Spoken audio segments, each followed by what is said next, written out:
आम रोषे घरे रही है पनीपरिबा ठारू आरंभ करी अनेक जिनिस तेबे से सबू कौन और क्यों फायदा दे थाए आसतु जानिबा।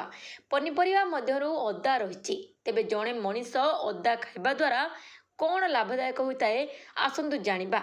अदा पानी पीवा फल आपणकर आंठुगंठी जो फुला होची ता बहुत शीघ्र दूर होगा लगे। जदि आपणकर यह समस्या होची तेबे निश्चित भाव में गोटे सप्ताह अदा पानी पीवा अभ्यास करंतु। अदारे एपरी गुण अच्छी जहाँ या ब्लड सुगर रोगी पर लाभदायक करता है। अदा पानी पीवा द्वारा ब्लड सुगर को कंट्रोल रही है। जो माने ओजन बढ़ाइबा को नहीं चिंतार रोचंती से माने निश्चित भाव में अदा पानी पी पारिबे।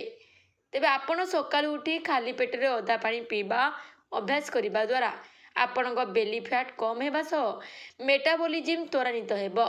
हार्ट पई लाभदायक। गोटे सप्ताह पई अदा पानी पीवा द्वारा आपणक हार्ट सुस्थ रहिबो। एथिसह आपण हार्ट सुस्थ रहिबा मात्रे आपण मध्य शक्तिशाली रहि पारिबे। अदारे विटामिन सी मिलुथिबारु एहार सेवन रोग प्रतिरोधक शक्ति वृद्धि करिबारे सहाय्य करिबो। अदा खाइबा द्वारा ठंडा काश एवं फ्लू भली कालीन संक्रमण ह्रास पाइब। एथिसह रोग प्रतिरोधक शक्ति वृद्धि पाइब। जदि आपण फिट रहिबाकु चाहुचंदी तेबे निश्चित भाव में गोटे सप्ताह अदा पानी पीवा अभ्यास करंतु। Bureau report Subhadra news.